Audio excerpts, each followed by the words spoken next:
ओम श्री गणेशाय नमः। श्री सरस्वत्यै नमः। श्री वेदव्यासाय नमः।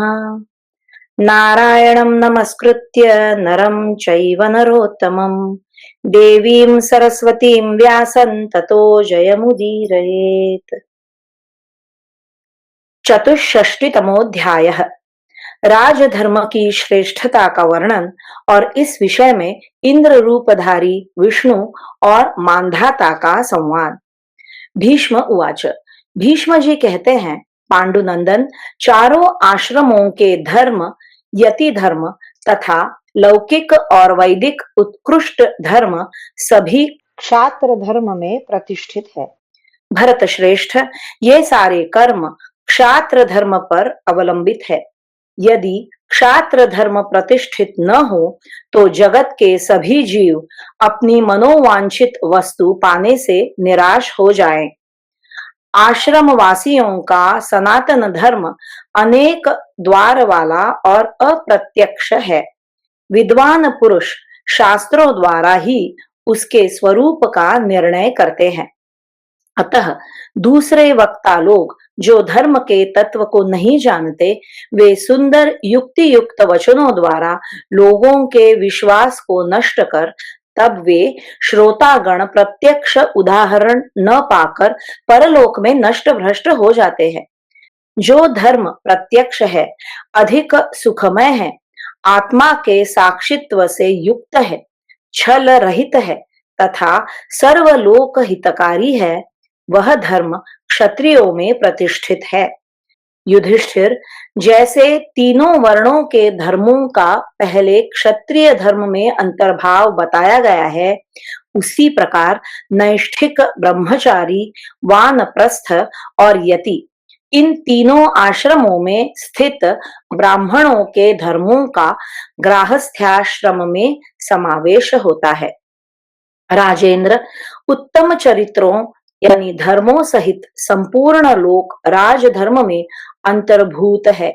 यह बात मैं तुमसे कह चुका हूँ। किसी समय बहुत से शूरवीर नरेश दंड नीति की प्राप्ति के लिए संपूर्ण भूतों के स्वामी महातेजस्वी सर्वव्यापी भगवान नारायण देव की शरण में गए थे। वे पूर्व काल में आश्रम संबंधी एक एक कर्म की दंड नीति के साथ तुलना करके संशय में पड़ गए कि इनमें कौन श्रेष्ठ है। अतः सिद्धांत जानने के लिए उन राजाओं ने भगवान की उपासना की थी। साध्य देव, वसुगण, अश्विनी कुमार, रुद्रगण, विश्वे देवगण और मरुदगण, ये देवता और सिद्धगण पूर्व काल में आदिदेव भगवान विष्णु के द्वारा रचे गए हैं, जो क्षात्र धर्म में ही स्थित रहते हैं। मैं इस विषय में तात्विक अर्थ का निश्चय करने वाला एक धर्ममय इतिहास सुनाऊंगा। पहले की बात है, यह सारा जगत दानवता के समुद्र में निमग्न होकर उच्छृंखल हो चला था। राजेंद्र, उन्हीं दिनों मांधाता नाम से प्रसिद्ध एक पराक्रमी पृथ्वी पालक नरेश हुए थे, जिन्होंने आदि, मध्य और अंत से रहित भगवान नारायण देव का दर्शन पाने की इच्छा से एक यज्ञ का अनुष्ठान किया। राजसिंह राजा मांधाता ने उस यज्ञ में परमात्मा भगवान विष्णु के चरणों की भावना से पृथ्वी पर मस्तक रखकर उन्हें प्रणाम किया। उस समय श्री हरि ने देवराज इंद्र का रूप धारण करके उन्हें दर्शन दिया। श्रेष्ठ भूपालों से घिरे हुए मांधाता ने उन इंद्र रूपधारी भगवान का पूजन किया। फिर उन राजसिंह और महात्मा इंद्र में महातेजस्वी भगवान विष्णु के विषय में यह महान संवाद हुआ। इंद्र उवाच। इंद्र बोले, धर्मात्माओं में श्रेष्ठ नरेश, आदिदेव पुराण पुरुष भगवान नारायण अप्रमेय है। वे अपनी अनंत माया शक्ति, असीम धैर्य तथा अमित बल पराक्रम से संपन्न है। तुम जो उनका दर्शन करना चाहते हो, उसका क्या कारण है? तुम्हें उनसे कौन सी वस्तु प्राप्त करने की इच्छा है? उन विश्व रूप भगवान को मैं और साक्षात ब्रह्मा जी भी नहीं देख सकते। राजन, तुम्हारे हृदय में जो दूसरी कामनाएं हो उन्हें मैं पूर्ण कर दूंगा, क्योंकि तुम मनुष्यों के राजा हो। नरेश्वर, तुम सत्यनिष्ठ, धर्मपरायण, जितेंद्रिय और शूरवीर हो। देवताओं के प्रति अविचल प्रेम भाव रखते हो। तुम्हारी बुद्धि, भक्ति और उत्तम श्रद्धा से संतुष्ट होकर मैं तुम्हें इच्छानुसार वर दे रहा हूँ। मांधातोवाच, मांधाता ने कहा, भगवन, मैं आपके चरणों में मस्तक झुकाकर आपको प्रसन्न करके आपकी ही दया से आदिदेव भगवान विष्णु का दर्शन प्राप्त कर लूंगा, इसमें संशय नहीं है। इस समय मैं समस्त कामनाओं का परित्याग करके केवल धर्म संपादन की इच्छा रखकर वन में जाना चाहता हूँ, क्योंकि लोक में सभी सत्पुरुष अंत में इसी सन्मार्ग का दिग्दर्शन करा गए हैं। विशाल एवं अप्रमेय क्षात्र धर्म के प्रभाव से मैंने उत्तम लोक प्राप्त किए और सर्वत्र अपने यश का प्रचार एवं प्रसार कर दिया। परंतु आदिदेव भगवान विष्णु से जिस धर्म की प्रवृत्ति हुई है, उस लोक श्रेष्ठ धर्म का आचरण करना मैं नहीं जानता। इंद्र उवाच, इंद्र बोले, राजन, आदिदेव भगवान विष्णु से तो पहले राजधर्म ही प्रवृत्त हुआ है। अन्य सभी धर्म उसी के अंग है और उसके बाद प्रकट हुए हैं। जो सैनिक शक्ति से संपन्न राजा नहीं है, वे धर्म परायण होने पर भी दूसरों को अनायास ही धर्म विषयक परम गति की प्राप्ति नहीं करा सकते। क्षात्र धर्म ही सबसे श्रेष्ठ है। शेष धर्म असंख्य है और उनका फल भी विनाशशील है। इस क्षात्र धर्म में सभी धर्मों का समावेश हो जाता है, इसलिए इसी धर्म को श्रेष्ठ कहते हैं। पूर्व काल में भगवान विष्णु ने क्षात्र धर्म के द्वारा ही शत्रुओं का दमन करके देवताओं तथा अमित तेजस्वी समस्त ऋषियों की रक्षा की थी। यदि वे अप्रमेय भगवान श्री हरि समस्त शत्रु रूप असुरों का संहार नहीं करते, तो न कहीं ब्राह्मणों का पता लगता, न जगत के आदि सृष्टा ब्रह्मा जी ही दिखाई देते, न यह धर्म रहता और न आदि धर्म का ही पता लग सकता था। देवताओं में सर्वश्रेष्ठ आदिदेव भगवान विष्णु असुरों सहित इस पृथ्वी को अपने बल और पराक्रम से जीत नहीं लेते, तो ब्राह्मणों का नाश हो जाने से चारों वर्ण और चारों आश्रमों के सभी धर्मों का लोप हो जाता। वे सदा से चले आने वाले धर्म सैकड़ों बार नष्ट हो चुके हैं, परंतु क्षात्र धर्म ने उनका पुनः उद्धार एवं प्रसार किया है। युग युग में आदि धर्म यानी क्षात्र धर्म की प्रवृत्ति हुई है, इसलिए इस क्षात्र धर्म को लोक में सबसे श्रेष्ठ बताते हैं। युद्ध में अपने शरीर की आहुति देना, समस्त प्राणियों पर दया करना, लोक व्यवहार का ज्ञान प्राप्त करना, प्रजा की रक्षा करना, विषादग्रस्त एवं पीड़ित मनुष्यों को दुख और कष्ट से छुड़ाना, ये सब बातें राजाओं के क्षात्र धर्म में ही विद्यमान है। जो लोग काम क्रोध में फंसकर उच्छृंखल हो गए हैं, वे भी राजा के भय से ही पाप नहीं कर पाते हैं, तथा जो सब प्रकार के धर्मों का पालन करने वाले श्रेष्ठ पुरुष है, वे राजा से सुरक्षित हो सदाचार का सेवन करते हुए धर्म का सदुपदेश करते हैं। राजाओं से राजधर्म के द्वारा पुत्र की भांति पालित होने वाले जगत के संपूर्ण प्राणी निर्भय विचरते हैं, इसमें संशय नहीं है। इस प्रकार संसार में क्षात्र धर्म ही सब धर्मों से श्रेष्ठ, सनातन, नित्य, अविनाशी, मोक्ष तक पहुंचाने वाला सर्वतोमुखी है।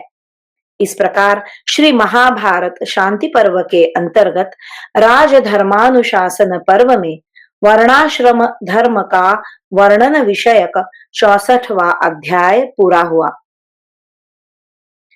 पंचषष्टितमोऽध्यायः इंद्र रूपधारी विष्णु और मांधाता का संवाद। इंद्र उवाच, इंद्र कहते हैं, राजन, इस प्रकार क्षात्र धर्म सब धर्मों में श्रेष्ठ और शक्तिशाली है। यह सभी धर्मों से संपन्न बताया गया है। तुम जैसे लोकहितैषी उदार पुरुषों को सदा इस क्षात्र धर्म का ही पालन करना चाहिए। यदि इसका पालन नहीं किया जाएगा तो प्रजा का नाश हो जाएगा। समस्त प्राणियों पर दया करने वाले राजा को उचित है कि वह नीचे लिखे हुए कार्यों को ही श्रेष्ठ धर्म समझे। वह पृथ्वी का संस्कार करावे, राजसूय अश्वमेधादि यज्ञों में अवभृत स्नान करे, भिक्षा का आश्रय न ले, प्रजा का पालन करे और संग्राम भूमि में शरीर को त्याग दे। ऋषि मुनि त्याग को ही श्रेष्ठ बताते हैं। उसमें भी युद्ध में राजा लोग जो अपने शरीर का त्याग करते हैं, वह सबसे श्रेष्ठ त्याग है। सदा राजधर्म में संलग्न रहने वाले समस्त भूमिपालों ने जिस प्रकार युद्ध में प्राण त्याग किया है, वह सब तुम्हारी आंखों के सामने है। क्षत्रिय ब्रह्मचारी धर्म पालन की इच्छा रखकर अनेक शास्त्रों के ज्ञान का उपार्जन तथा गुरु शुश्रूषा करते हुए अकेला ही नित्य ब्रह्मचर्य आश्रम के धर्म का आचरण करे। यह बात ऋषि लोग परस्पर मिलकर कहते हैं। जनसाधारण के लिए व्यवहार आरंभ होने पर राजा प्रिय और अप्रिय की भावना का प्रयत्न पूर्वक परित्याग करे। भिन्न भिन्न उपायों, नियमों, पुरुषार्थों तथा संपूर्ण उद्योगों के द्वारा चारों वर्णों की स्थापना एवं रक्षा करने के कारण क्षात्र धर्म एवं गृहस्थ आश्रम को ही सबसे श्रेष्ठ तथा संपूर्ण धर्मों से संपन्न बताया गया है, क्योंकि सभी वर्णों के लोग उस क्षात्र धर्म के सहयोग से ही अपने अपने धर्म का पालन करते हैं।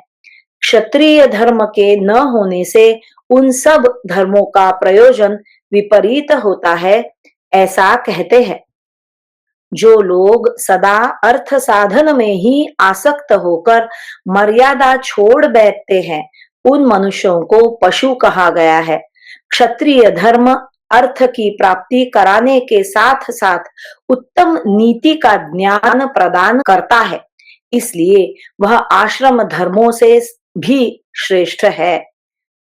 तीनों वेदों के विद्वान ब्राह्मणों के लिए जो यज्ञादि कार्य विहित है तथा उनके लिए जो चारों आश्रम बताए गए हैं, उन्हीं को ब्राह्मण का सर्वश्रेष्ठ धर्म कहा गया है। इसके विपरीत आचरण करने वाला ब्राह्मण शूद्र के समान ही शस्त्रों द्वारा वध के योग्य है। राजन, चारों आश्रमों के जो धर्म है तथा वेदों में जो धर्म बताए गए हैं, उन सब का अनुसरण ब्राह्मण को ही करना चाहिए। दूसरा कोई शूद्र आदि कभी किसी तरह भी उन धर्मों को नहीं जान सकता। जो ब्राह्मण इसके विपरीत आचरण करता है, उसके लिए ब्राह्मणोचित वृत्ति की व्यवस्था नहीं की जाती। कर्म से ही धर्म की वृद्धि होती है। जो जिस प्रकार के धर्म को अपनाता है, वह वैसा ही हो जाता है। जो ब्राह्मण विपरीत कर्म में स्थित होता है, वह सम्मान पाने का अधिकारी नहीं है। अपने कर्म का आचरण न करने वाले ब्राह्मण को विश्वास न करने योग्य माना गया है। समस्त वर्णों में स्थित हुए जो ये धर्म है, उन्हें क्षत्रियों को उन्नति के शिखर पर पहुंचाना चाहिए। यही क्षत्रिय धर्म है, इसीलिए राजधर्म श्रेष्ठ है। दूसरे धर्म इस प्रकार श्रेष्ठ नहीं है। मेरे मत में वीर क्षत्रियों के धर्मों में बल और पराक्रम की प्रधानता है। मांधातोवाच, मांधाता बोले, भगवन, मेरे राज्य में यवन, किरात, गांधार, चीन, शबर, बर्बर, शक, तुषार, कंक, पल्लव, आंध्र, मद्रक, पौंड्र, पुलिंद, रमठ और काम्बोज देशों के निवासी म्लेच्छगण सब और निवास करते हैं। कुछ ब्राह्मणों और क्षत्रियों की भी संतानें हैं। कुछ वैश्य और शूद्र भी है जो धर्म से गिर गए हैं। ये सब के सब चोरी और डकैती से जीविका चलाते हैं। ऐसे लोग किस प्रकार धर्मों का आचरण करेंगे? मेरे जैसे राजाओं को इन्हें किस तरह मर्यादा के भीतर स्थापित करना चाहिए? भगवान सुरेश्वर, यह मैं सुनना चाहता हूँ। आप मुझे यह सब बताइए, क्योंकि आप ही हम क्षत्रियों के बंधु हैं। इंद्र उवाच, इंद्र ने कहा, राजन, जो लोग दस्यु वृत्ति से जीवन निर्वाह करते हैं, उन सब को अपने माता पिता, आचार्य, गुरु तथा आश्रमवासी मुनियों की सेवा करनी चाहिए। भूमिपालों की सेवा करना भी समस्त दस्युओं का कर्तव्य है। वेदोक्त धर्म कर्मों का अनुष्ठान भी उनके लिए शास्त्र विहित धर्म है।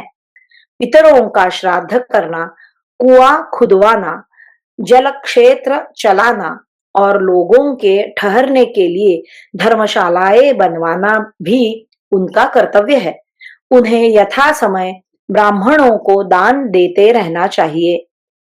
अहिंसा, सत्य भाषण, क्रोध शून्य बर्ताव, दूसरों की आजीविका तथा बंटवारे में मिली हुई पैतृक संपत्ति की रक्षा, स्त्री पुत्रों का भरण पोषण, बाहर भीतर की शुद्धि रखना तथा द्रोह भाव का त्याग करना, यह उन सब का धर्म है।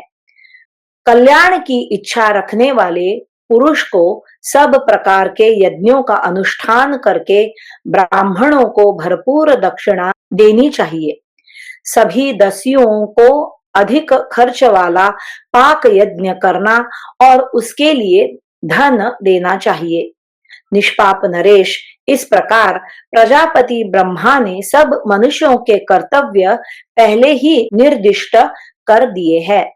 उन दस्युओं को भी इनका यथावत रूप से पालन करना चाहिए। मानधातोवाच, मानधाता बोले, भगवन, मनुष्य लोक में सभी वर्णों तथा चारों आश्रमों में भी डाकू और लुटेरे देखे जाते हैं, जो विभिन्न वेशभूषाओं में अपने को छिपाए रखते हैं। इंद्र उवाच, इंद्र बोले, निष्पाप नरेश, जब राजा की दुष्टता के कारण दंड नीति नष्ट हो जाती है और राजधर्म तिरस्कृत हो जाता है, तब सभी प्राणी मोहवश कर्तव्य और अकर्तव्य का विवेक खो बैठते हैं। इस सत्य युग के समाप्त हो जाने पर नाना वेशधारी असंख्य भिक्षुक प्रकट हो जाएंगे और लोग आश्रमों के स्वरूप की विभिन्न मनमानी कल्पना करने लगेंगे। लोग काम और क्रोध से प्रेरित होकर कुमार्ग पर चलने लगेंगे। वे पुराण प्रोक्त प्राचीन धर्मों के पालन का जो उत्तम फल है, उस विषय की बात नहीं सुनेंगे। जब महामनस्वी राजा लोग दंड नीति के द्वारा पापी को पाप करने से रोकते रहते हैं, तब सत्स्वरूप परमोत्कृष्ट सनातन धर्म का ह्रास नहीं होता है। जो मनुष्य संपूर्ण लोकों के गुरु स्वरूप राजा का अपमान करता है, उसके किए दान, होम और श्राद्ध कभी सफल नहीं होते हैं। राजा मनुष्यों का अधिपति सनातन देव स्वरूप तथा धर्म की इच्छा रखने वाला होता है। देवता भी उसका अपमान नहीं करते हैं। भगवान प्रजापति ने जब इस संपूर्ण जगत की सृष्टि की थी, उस समय लोगों को सत्कर्म में लगाने और दुष्कर्म से निवृत्त करने के लिए उन्होंने धर्म रक्षा के हेतु क्षात्र बल को प्रतिष्ठित करने की अभिलाषा की थी। जो पुरुष प्रवृत्त धर्म की गति का अपनी बुद्धि से विचार करता है, वही मेरे लिए माननीय और पूजनीय है, क्योंकि उसी में क्षात्र धर्म प्रतिष्ठित है। भीष्म उवाच।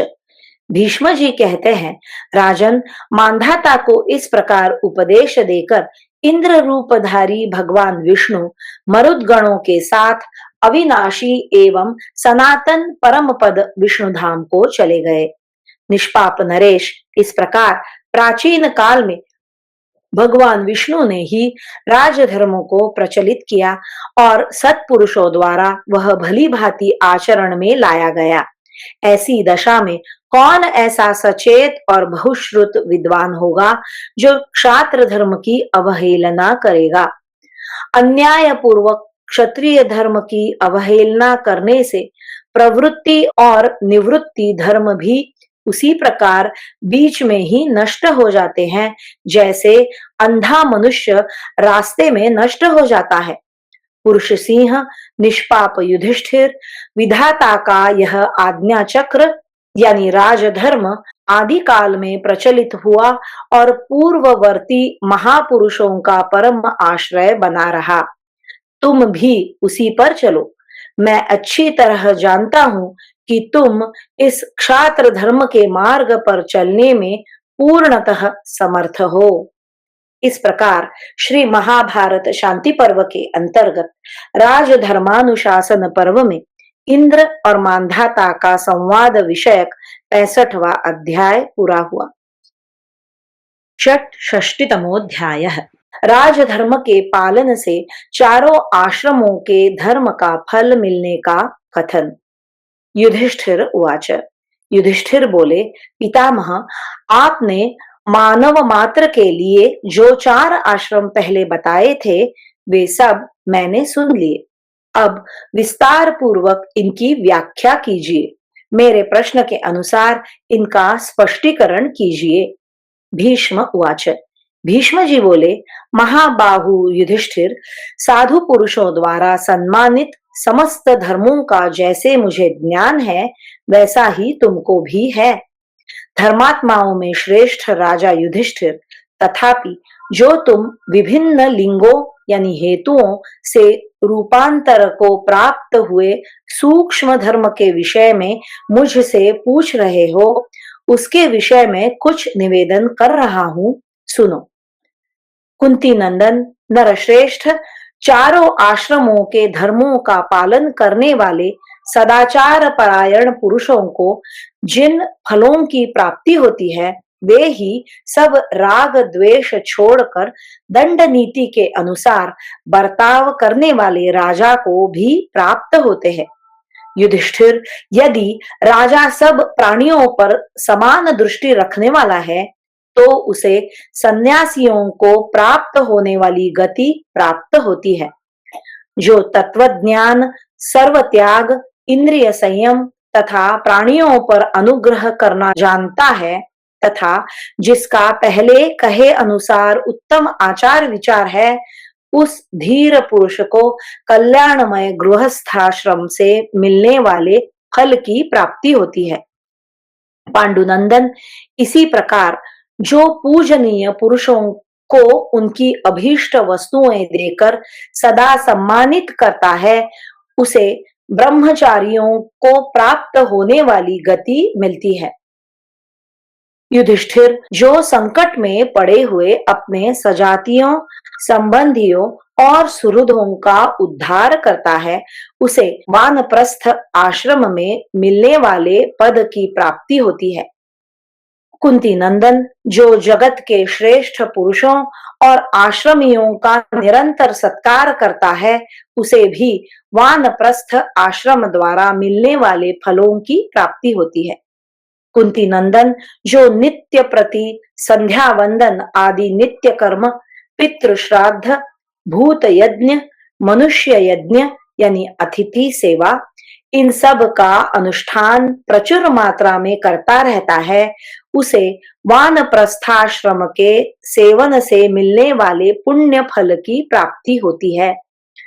राजेंद्र, बलि वैश्वदेव के द्वारा प्राणियों को उनका भाग समर्पित करने से, अतिथियों के पूजन से तथा देव यज्ञों के अनुष्ठान से भी वानप्रस्थ सेवन का फल प्राप्त होता है। सत्य पराक्रमी पुरुष सिंह युधिष्ठिर शिष्ट पुरुषों की रक्षा के लिए अपने शत्रु के राष्ट्रों को कुचल डालने वाले राजा को भी वानप्रस्थ सेवन का फल प्राप्त होता है। समस्त प्राणियों के पालन तथा अपने राष्ट्र की रक्षा करने से राजा को नाना प्रकार के यज्ञों की दीक्षा लेने का पुण्य प्राप्त होता है।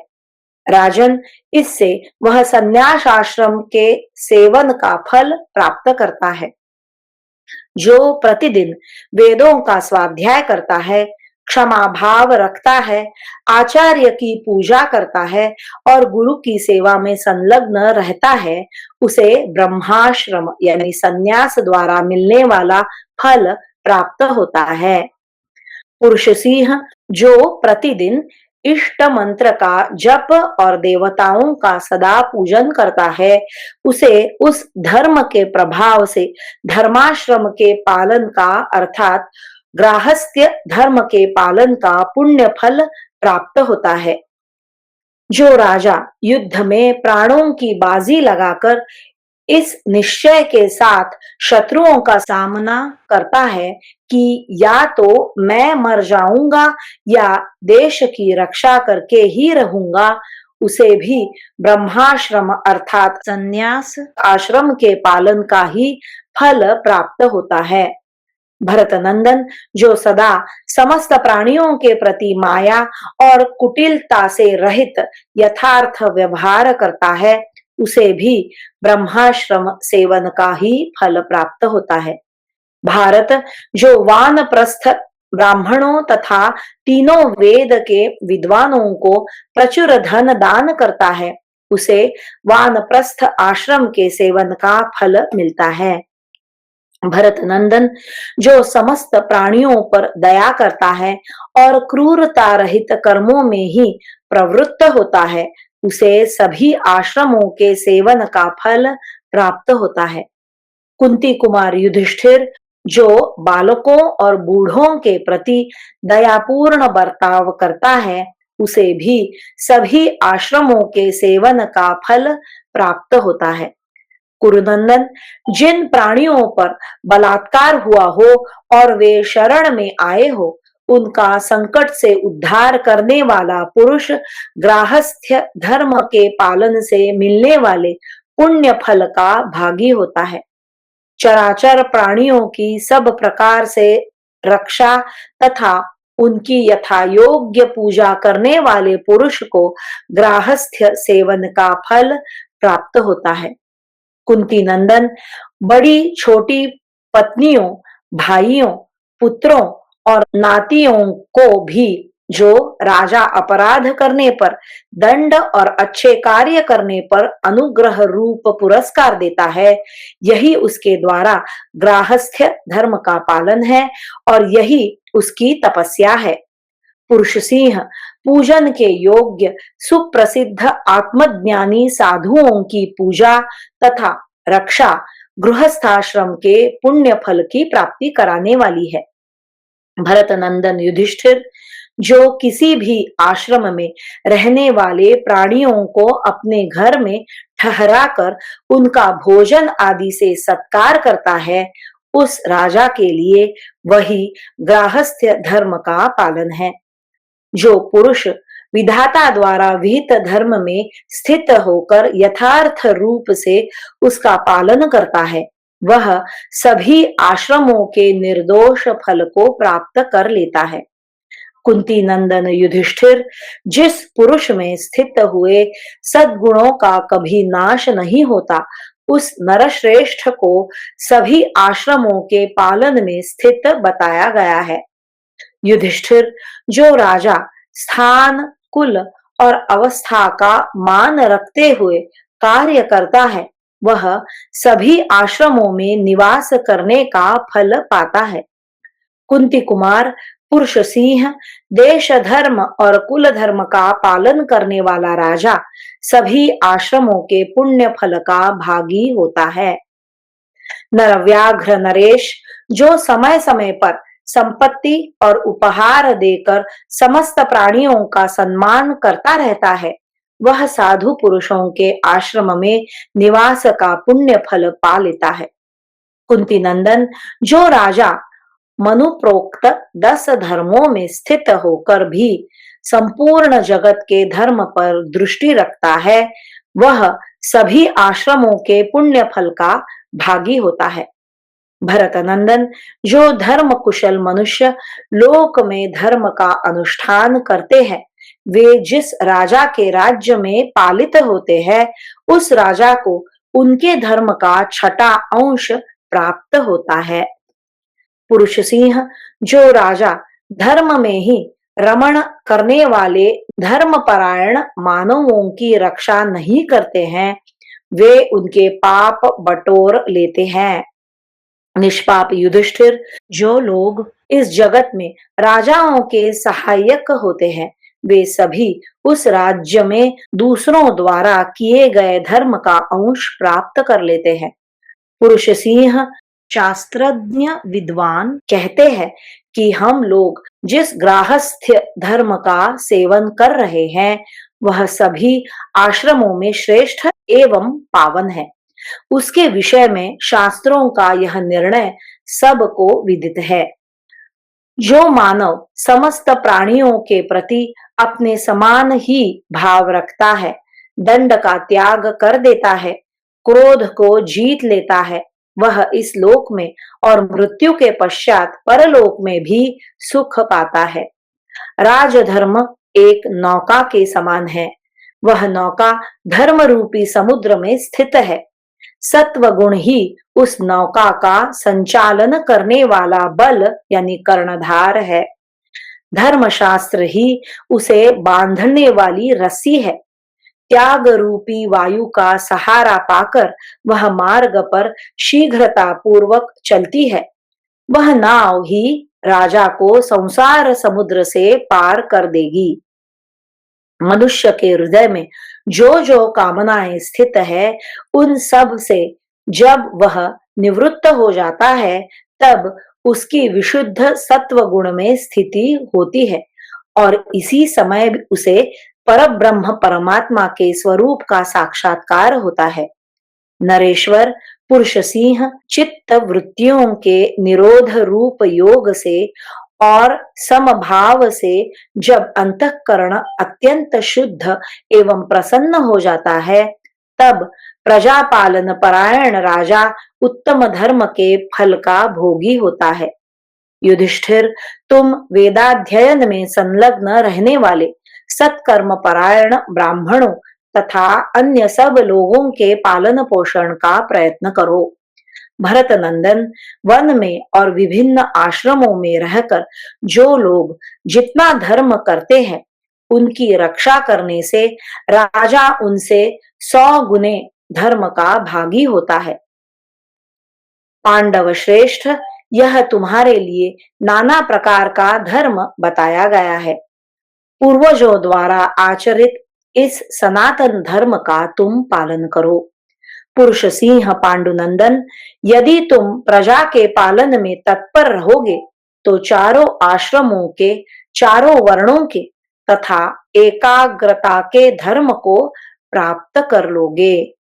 इस प्रकार श्री महाभारत शांति पर्व के अंतर्गत राजधर्मानुशासन पर्व में चारों आश्रमों के धर्म का वर्णन विषयक 66वां अध्याय पूरा हुआ। हरि ओम। श्री कृष्णार्पणमस्तु।